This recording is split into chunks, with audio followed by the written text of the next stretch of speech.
Hello, and welcome to Red in April Off-Grid. Join us as we build our off-grid homestead in the Arizona desert. Coming up, we'll be installing some of the metal siding, which is very exciting. Unfortunately, though, the color was not what we were expecting.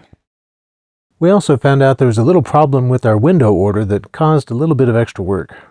After finishing up the house wrap and the foam insulation, the strapping and everything, we were ready to move on to the windows, and our windows just came in. And so I went to measure them, and they did not measure as I expected. Unfortunately, they came exactly the size that I ordered, which would be fine, except that I had called the window manufacturer earlier and asked, what size do I make my rough openings to? Do I make them to the exact dimension that I ordered? Or do I make them, a little bit bigger to add some clearance? And they said, just make them to the exact size that you ordered. And, at the factory, they'll make them a little smaller to give clearance so that they'll fit in.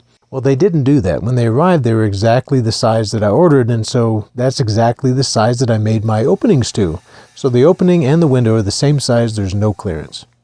Well, the only way to fix it that I could think of was to make my openings a little bit bigger. So I explored a couple options. You can see here I'm working on it with just a handsaw. I actually kind of messed up with the router and ended up having to use a handsaw on a couple openings. But the best way that I found to do it was just to rig up a bit on my router. I had to get my big router out of the router table. My small one wasn't heavy duty enough. Had to make up a special bit, and then I had to make about 3 or 4 passes on each window. So I'd go around 3 sides of the window, extending my bit out the width of the blade, each time until I got about 1.5 inches deep, which was the depth I needed in order to get these flange type windows in. And so I created for myself, a 1/4 inch to a 1/2 inch space over the size of the window, so that I'd have a little clearance so that once the windows are in, you can move them around a little bit, make sure they're level, and so that they're not, in a bind in the frame. After using the router bit, I would take my chisel and clean up the corners, and so that worked really well. I just got a 1-inch chisel and a hammer and cleaned up, the corners, because the router bit doesn't get in the corners very well, and that was pretty much all it took. It ended up taking me probably overall like a half a day to go around and fix all of the windows, fix all the rough openings so the windows would fit properly. And here I'm moving on, getting ready to install the metal siding. So everything's all ready. And kind of the first steps to this are to put on a piece of drip edge, which is kind of an L-shaped piece of metal, and connect that to that bottom piece of strapping, that lowest piece. And that's kind of going on top of the termite shield that's already there. But the intent of it is that any condensation or anything that forms on the inside of that metal will kind of run down the metal and then hit that drip edge and go out. With the termite shield, it had the possibility that it could go back into underneath the foam, and we didn't want that to happen. So it was a relatively inexpensive layer and pretty easy to install. So while Red was putting up trim pieces, I was working on flashing the windows. I had a hard time figuring out exactly how I wanted to do it. Most contractors seem to wrap the house wrap around the frame and attach it on the inside. I didn't like the idea of the sill plate, silicone, and spray foam mainly being attached to house wrap, and it wasn't working with the router lip on the frame, so I trimmed most of the house wrap off. When I was sealing around the metal beams, I noticed that the spray foam doesn't stick very well to house wrap. Ideally, the sill plate should have come further up the sides, and I didn't do these first windows quite right, but I think it will be fine with the metal J-trim. The last thing before actually installing the metal sheeting was to install the J-trim along the top.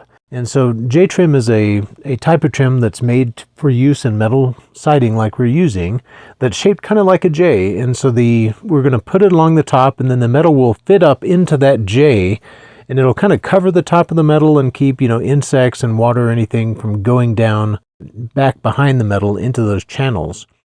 I had to fit it in between all of these little kind of beams that are sticking out from under the eaves. And so that was a bit of work. I had to fit in between the eaves and then a little piece under each eave, actually. And I just fitted those in and then stapled them onto that piece of strapping underneath. So it actually went up pretty quick, and there wasn't very much waste here. It's a little bit unusual to be using the kind of metal siding that we are with this type of a structure, and so in our roof is a little bit unusual too, and so it took a little bit of doing to figure out exactly how we wanted to fit it in around the beams on all four sides of this house. And this is what we decided to do, is just put the J-trim up, is right up by the substrate board, and then just go around each beam. And we'll be doing that all the way around, so we'll be cutting the tin and sliding it up and piecing it in right around the beam all the way around the house. We're finally ready to install the metal siding, and we're about to open it up. It comes all nice and wrapped up to keep rain, water, and stuff out of it. We hadn't really got a good close look at it yet because they put a cover piece on the very top, and so we weren't sure exactly, and it's usually kind of a beat up piece, you know. It's just an extra piece that they give you to keep the top from getting scratched. And so we weren't sure what the color was exactly. And so this is us actually unwrapping it and seeing what it's going to look like. This first color here is the color that's going to be the most dominant color of the house. It's going to be on both ends and both sides with some other accent colors. As you can see, it looks kind of blue here, and in different lights, this is an interesting color. It looks kind of blue in some lights, it looks gray in some lights, it looks aqua green in some lights, and what we thought we were ordering was a light gray. And so this was kind of a surprise to us, and so we went back and double-checked the order to make sure they gave us the right color, and indeed they did. You know, I guess that's the perils of ordering metal online, on their online website, and you can't really see very well what color, and so it wasn't exactly what we expected. They warned us on the website that might be the case, that you really needed to see it in person, and sure enough, it was different than we expected. But the good news is we like it, and I think it's going to work out great. So I'm trying to cut out the notches to go around the beams for this first piece that we're putting up here, and it took me a little bit to figure out exactly how I do it, what tools I need to use. The nibbler ended up working really well. It's hard to make a 90-degree corner, and the nibbler doesn't do that very well at all. It turns really slow, but I was able to kind of start and then slowly go into the turn and finish out in that corner and then come back the other way to get a square cutout. Well, it's really exciting to get this first piece in. We're taking some time here to make sure it's all good and level and straight, because it'll kind of set the tone for the other pieces on this wall. Double checking everything. Of course, when I cut this piece, I have to cut the top, you know, at an angle, at a slope to follow the roof, and I have to cut it around the notches. And then you have to kind of hold up the top and slide it in to the J-trim and then screw it all in. Going up with the second piece here, I'm taking my time here to double check all my measurements, be really careful, because I didn't order any extra pieces. I ordered just enough, which, you know, in retrospect probably wasn't the wisest thing. So I can't afford to make any mistakes. And so I'm definitely double checking and being really careful here to make sure I get all my measurements right. And then we do a little dry fit, and then we put some silicone on the previous piece, and then we put it on and screw it down.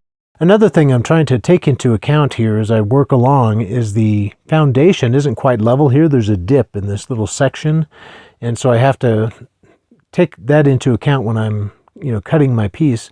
On some pieces I actually had to cut the bottom.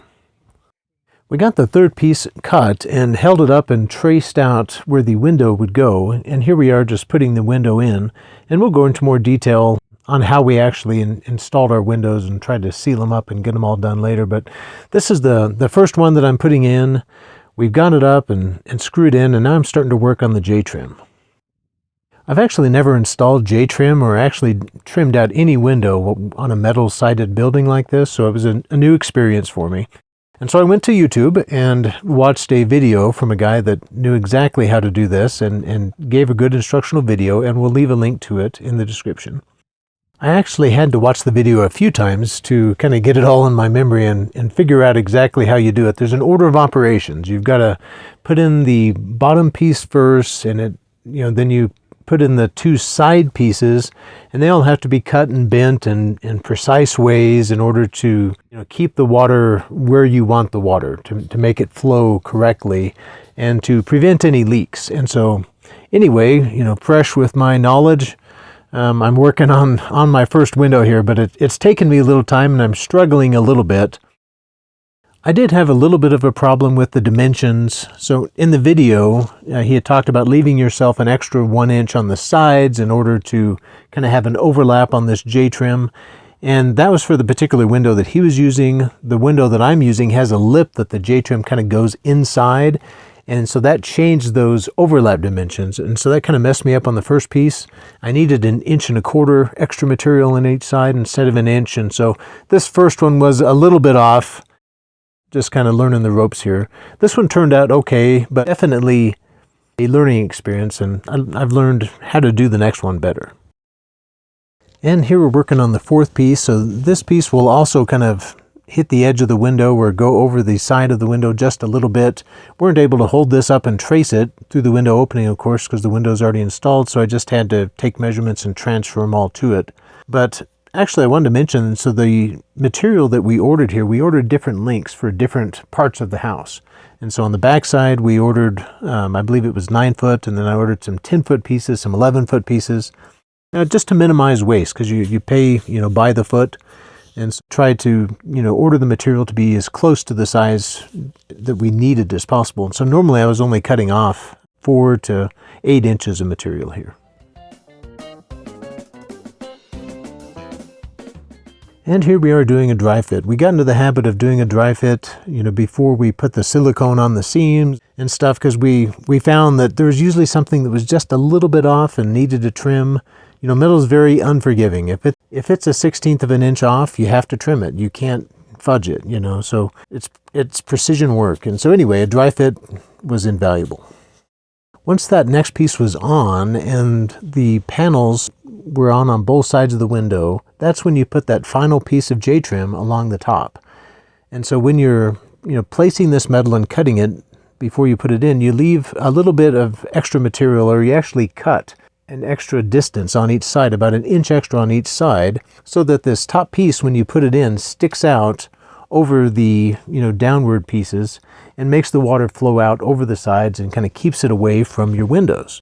So anyway, you don't install this last piece of J-trim on the top until all the metal's in place, and you just kind of leave it loose up top. I don't have any screws in up top, it's just screwed in down the bottom. And the guy on the video made it look really easy. You just slip it in and you cut it in a certain way so that you can kind of slip it in behind the metal, and then you get a little screwdriver or something at the edge and kind of get that last bit in, then it just kind of slides in. And I was just struggling here. The metal would not go in. I couldn't for the life of me get it to go. I was fighting it. I got my glove caught in there, and so I had my finger stuck in there for a while, but I finally got it. Victory. But man, the guy in the video sure made it look a lot easier. After that top piece of J-trim was finally in place, I was able to go back in and put in all the screws around the window. And so I put them kind of around the window, and then as far as the screw spacing, what I'm doing is every 4 feet along the height of the wall, and then kind of every other channel I'm putting a screw. It can be kind of hard to get these screws started, and sometimes you need to use a hammer to kind of punch the metal and pierce the metal, and that really helps. Right now I'm kind of standing on a ladder, and I have to be really careful not to push myself off the ladder as I'm exerting force on these screws, trying to get them to go in. These are a self-starting screw, but they're not like a self-tapper. So these are made for wood. So they're made to pierce through the metal with a really sharp point and then grab onto the wood. So they're called a wood-tight screw. These screws also have neoprene washers that tighten down when you tighten the screw, that keeps them from leaking. Well, it's getting towards the end of the day here, and we're just starting on our 5th piece. We really didn't know what to expect, how long it would take. The roof went really fast, and so we're hoping this would move along pretty quickly, but it's been a whole day, and we've only got 4 pieces up, and so it's not moving along as fast as we expected, but it's going good. It looks nice. We feel like it's all fitting tight, and so it is satisfying. Right now, I'm working on cutting a piece across the end, and this nibbler is just a fantastic tool for this. It's really what it's made for, is cutting across these ridges. And it's just the ideal tool for this. I can't imagine trying to do it without this tool, actually. So it works great, although, I'm still kind of new at using it. And so I'm not very good at it yet, but I'm getting, more the hang of it and getting faster at it. But anyway, so far I'm really glad that we bought it for this project, and it's really coming in handy. After doing a dry fit and tracing the window for that piece, we're actually installing the window now. And so we're just setting up the window, make sure it fits. And then we're putting silicone around the top and the sides, but not on the bottom, and then placing it and screwing it in. So this particular window is a non-opening window, just a picture window. So these are really easy. As long as you get them up and they're level, you don't have to tweak on them much. They're a nice, easy window to install. The opening windows you want to take a little bit more time with, make sure they open good, and make some adjustments if necessary.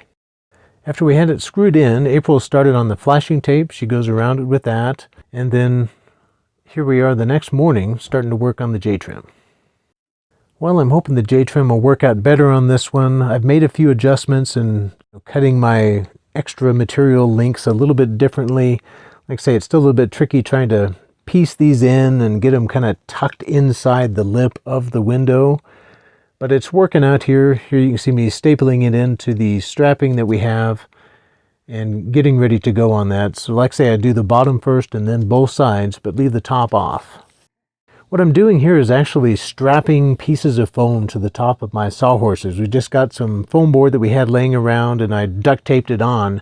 The reason I had to do this is on the first window, when I'm cutting out around that traced in window opening, you have the piece laying upside down, so the paint part is down, and just the vibration of the nibbler going across it put like micro scratches or scuffs into the surface, and I didn't want that to happen again. So anyway, I decided to go ahead and try to tape on these foam pieces to just cushion the material so that I wouldn't get those micro scratches. Well, those foam pieces really worked well and they protected the metal, so I plan to continue to use those throughout the rest of this process. Here we are fitting this piece. I think this is the 6th piece on this wall, and kind of my next step will be to put that top piece on. I don't think we got any video of it, but that piece went on quite a bit better than the first time. I still struggled, but it wasn't near as bad as that first time. I'm getting ready to go around another window here, so here you can see me using the nibbler to cut off the top bit of that metal. Remember, this has to be at a taper as I follow the roof line on up. This piece is actually one of our 11-foot pieces. It feels pretty tall when you're right up against the house. Feels like a big, tall piece. But anyway, we had to put it up and trace the window out. And here's the window installed. April's got it all taped and sealed. And we're just about ready to start the J-trim here. Once I get this J-trim in, we'll be ready to put the last couple pieces on this wall and finish it up. I do put a bead of silicone underneath these side pieces in an effort to just further seal things a little bit better. We're not siliconing the bottom piece. We want things to be able to kind of go down. Water does get in behind the bottom piece. We want it to be able to go down. Here you can see me fitting in that side piece. It kind of has a foot that sticks out that has to be tucked in underneath with like this lip on the outside, the other lip on the inside. So that one has to be tucked in a specific way. But once it goes in, it locks in real tight and performs a nice watertight seal. It also gives you a nice kind of beveled look on the metal on the outside. The way this last piece fell was a little bit funny. As you can see, the side of the window is just a little bit off of the previous piece, and so there ended up being just a little strip of metal on the right-hand side of that window that we needed to go in. And the way this J-trim works, you have to slide it in from the side and underneath. You can't put it, just directly over. You've got to tuck it in under the J-trim. So anyway, we had to actually cut that little strip on the side completely out, and then make a little piece to go underneath the upper piece and over the lower piece to seal that properly. But it did make it really easy to put in that top trim piece, that top J-trim, since I could just pull that whole piece out all the way to the side. And so it made piecing that in really nice. And then we just had this little piece on the side that we had to put in. We ended up putting in a little trim piece kind of in between so that we had good overlap and sealed that all up. The width of the house worked out perfect on this wall. It's exactly 24 feet wide, and so the first and last pieces didn't have to be cut, so that all 8 pieces fit in to form the perfect width with no side cuts. So that was super handy and showed that the house was nice and square and worked out well. Thank you all so much for watching. Be sure to like and subscribe to follow our off-grid home build.